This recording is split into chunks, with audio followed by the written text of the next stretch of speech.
Hi అండి, మీరందరూ ఎలా ఉన్నారు? Welcome back to another blog అండి. ఈరోజు మళ్ళీ నేను వచ్చేసాను మా అమ్మగారి వంటలు తీసుకొని. ఈరోజు మా అమ్మగారి వంటల్లో ఈరోజు మీతో నేను షేర్ చేస్తున్నాను ఇక్కడ మసాలా మకానా అండి. హెల్దీ స్నాక్స్ రెసిపీ అండి ఈరోజు మీతో నేను షేర్ చేస్తుంది. Stay tune to my channel చూడండి. ఈరోజు నేను ఈ మసాలా పూల్ మకానాని నేను ఎలా ప్రిపేర్ చేస్తున్నాను. మసాలా మకానా ప్రిపేర్ చేయడానికి ఆల్రెడీ స్టవ్ పైన ఇక్కడ నేను మూకుడు వేడవడానికి పెట్టానండి.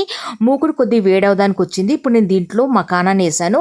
ఇప్పుడు ఈ మకానాని క్రిస్పీగా అయ్యేంత వరకు మనం దీన్ని మంచిగా ఫ్లిప్ చేస్తూ డ్రై రోస్ట్ చేసుకోవాలండి. ఇప్పుడు చూసారు కదా, దీన్ని లో ఫ్లేమ్లోనే మంచిగా దీన్ని మనం డ్రై రోస్ట్ చేసుకోవాలండి ఫ్లిప్ చేస్తూ. మకానాని ఇక్కడ ఫ్రై చేస్తూ 7 minutes అయింది. ఇప్పుడు నేను ఇక్కడ మీకు చేతితో తుంచి చూపెడుతున్నానండి. మకానా మంచిగా ఫ్రై అయిందా లేదా మనం చెక్ చేయడానికి మధ్యలో మీరు ఇలా తుంచి చూసుకుంటే మీకు తెలుస్తుంది. ఇప్పుడు చూసారు కదా, ఇది మకానా మంచిగా ఫ్రై అయిపోయింది. నేను చేతితో తుంచితే ఇది బ్రేక్ అయిపోతుంది. ఇలాగ క్రిస్పీగా అయ్యేంత వరకు మీకు మకానాని మంచిగా ఫ్రై చేసుకోవాలి. ఇప్పుడు ఈ మకానాని నేను సపరేట్ బౌల్లోకి తీసుకొని మళ్ళీ మీకు నెక్స్ట్ మీకు చూపెడతానండి ప్రాసెస్. ఇప్పుడు ఇక్కడ చూసారు కదండి, మకానాని నేను సపరేట్ ప్లేట్లో తీసుకున్నాను. ఇప్పుడు అదే మూకుడులో ఇప్పుడు మనం పల్లీలు వేసి దీన్ని కొద్దిగా మనం ఫ్రై చేసుకుందాం. ఇప్పుడు దీన్ని కూడా పల్లీని ముందు ఏంటంటే డ్రై రోస్ట్ చేసుకోవాలండి. ఒక 5 minutes వరకు ఇక్కడ మంచిగా నేను ఇప్పుడు ఫ్లిప్ చేస్తూ దీన్ని మంచిగా కలుపుతూ డ్రై రోస్ట్ చేసుకున్నాను. 5 minutes తర్వాత ఇప్పుడు నేను దీంట్లో నూనె వేస్తున్నాను. ఇప్పుడు ఇక్కడ నూనె వేసిన తర్వాత దీన్ని ఫ్లిప్ చేస్తూ పల్లీలు మంచిగా ఫ్రై అయ్యేంత వరకు ద్వారగా మంచిగా ఫ్రై అయ్యేంత వరకు దీన్ని ఫ్లిప్ చేస్తూ ఇలాగే లో ఫ్లేమ్లోనే ఫ్రై చేసుకోవాలి అండి. ఇప్పుడు చూసారు కదా, పల్లీలు ఇక్కడ మంచిగా ఫ్రై అయిపోయింది. ద్వారగా మంచిగా కలర్ కూడా ఇక్కడ చేంజ్ అయిపోయింది అండి. ఇప్పుడు ఈ స్టేజ్లో మనం కొన్ని మసాలాలు నేర్చుకుందాం. మసాలాలో అయితే ఇప్పుడు బేసిక్ మసాలాలు వేస్తున్నాయండి. ముందు ఇక్కడ ఏంటంటే పసుపు ఉంటుంది కదా, పసుపు నేను వేసాను. ఇప్పుడు కారం ఉంటుంది కదా, కారం ఏంటంటే మన టేస్ట్కి తగ్గట్టు మనం మకానాకు తగ్గట్టు మీరు కారం ఇక్కడ ఎక్కువ తక్కువ చేసుకోవచ్చండి. పసుపు ఇంకా కారం వేసిన తర్వాత దీన్ని మంచిగా కొద్దిగా మిక్స్ చేశాను. మిక్స్ చేసిన తర్వాత మంచిగా కలిపాను. కలిపిన తర్వాత ఇప్పుడు దీంట్లో మనం కరివేపాకు ఉంటాయి కదండి, కరివేపాకుని వేసుకున్నాము. కరివేపాకు వేస్తే ఏంటంటే కరివేపాకు ఫ్లేవర్ ఉంటుంది కదండి, కరివేపాకు కూడా మంచిగా క్రిస్పీగా అయ్యేంత వరకు దీన్ని కూడా మంచిగా ఫ్రై చేసుకోవాలి. దీంతో ఏంటంటే మంచి ఫ్లేవర్ వస్తుంది. ఇప్పుడు కరివేపాకు వేసి దీన్ని మంచిగా కొద్దిగా ఫ్రై చేసినాక ఇప్పుడు నేను దీంట్లో సాల్ట్ ఉంటుంది కదా, సాల్ట్ వేసానండి.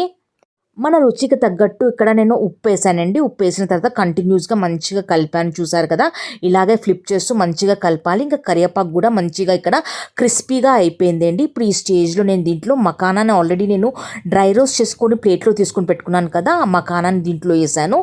ఇప్పుడు ఇవన్నీ మంచిగా ఫ్లిప్ చేస్తూ ఈ మసాలాలు ఉన్నాయి కదా, బేసిక్ మసాలాలు ఉన్నాయి కదండి, పసుపు ఉప్పు కారం ఇవన్నీ కొద్దిగా మంచిగా పట్టేంత వరకు దీన్ని ఫ్లిప్ చేస్తూ ఒకసారి మంచిగా మనం కలుపుకుందాము. ఇప్పుడు ఇక్కడ చూసారు కదా, రోస్టెడ్ మకానాలు మసాలాలన్నీ మంచిగా పట్టాయి. ఇప్పుడు మనం దీంట్లో చాట్ మసాలా వేసుకుందాం. ఇప్పుడు ఇక్కడ నేను చాట్ మసాలా ఉంటుంది కదండి, కొద్దిగా చేస్తూ నేను ఇక్కడ చాట్ మసాలాని వేస్తున్నాను. వేసిన తర్వాత ఇప్పుడు దీన్ని కూడా ఫ్లిప్ చేస్తూ మంచిగా చాట్ మసాలా మొత్తం మకానాలో పట్టేంత వరకు దీన్ని మంచిగా మనం కలుపుకుందామండి. చూసారు కదా, ఇలాగే ఫ్లిప్ చేస్తూ మంచిగా మనం కలుపుకోవాలండి. చాట్ మసాలా వేసిన తర్వాత ఒక 3 minutes వరకు దీన్ని ఇలాగే ఫ్లిప్ చేస్తూ మంచిగా మనం కలుపుకోవాలండి. 3 minutes తర్వాత ఇక్కడ చాట్ మసాలా కూడా మంచిగా మకానాలు మంచిగా పట్టింది. ఇప్పుడు ఇక్కడ లాస్ట్లో మనం ఒక 2 spoon అంతా దీంట్లో పంచదార ఉంటుంది కదండి, పంచదార పొడి చేసుకున్నానండి, మిక్సీ పట్టుకున్నాను. ఇప్పుడు షుగర్ పౌడర్ని దీంట్లో నేను యాడ్ చేశాను. షుగర్ పౌడర్ వేసిన తర్వాత ఒక 2 minutes మనకు కలపాలండి, ఎక్కువసేపు కలపొద్దు. షుగర్ పౌడర్ వేసిన తర్వాత ఇది అన్నిటిని ఒకసారి మంచిగా కలిపేసుకుందాం. మంచిగా ఈ మకానాలో షుగర్ పౌడర్ అంతా మంచిగా బైండింగ్ అయ్యేంత వరకు మంచిగా పట్టేంత వరకు కలుపుకొని ఇప్పుడు నేను ఇక్కడ స్టవ్ ఫ్లేమ్ని కూడా ఇక్కడ నేను క్లోజ్ చేశానండి. చూసారు కదండి, హెల్దీ ఇక్కడ మసాలా మకానా ఇక్కడ రెడీ అయిపోయింది. డెఫినెట్లీ మీరు కూడా ఒకసారి ఈ మసాలా మకానాని మీరు కూడా ఒకసారి ట్రై చేయండి. ఇదేనండి ఈరోజు ఒక చిన్న బ్లాగ్, మా అమ్మగారి రెసిపీ మకానా రెసిపీ మీకోసం తెచ్చాను. మా అమ్మగారి స్నాక్స్ అయితే ఈవినింగ్ టైంలో మా కోసం చేసేవాళ్ళు. డెఫినెట్లీ మీరు కూడా ఒకసారి ఈ స్నాక్స్ని, ఈ హెల్తీ స్నాక్స్ని మీరు కూడా ఒకసారి ట్రై చేయండి. ఒకవేళ మా అమ్మగారి రెసిపీ మీకు మంచిగా అనిపిస్తే please do like, share and subscribe to my YouTube channel అండి. నా ఛానల్కి సబ్స్క్రైబ్ చేసుకోవడం మర్చిపోదండి. సరేనండి, మళ్ళీ కలుద్దాం మనం లాంగ్ వీడియోలో ఇంకా మినీ బ్లాగ్లో. థ్యాంక్ యూ వెరీ మచ్ మీ సపోర్ట్ కోసం అండి. Thank you once again.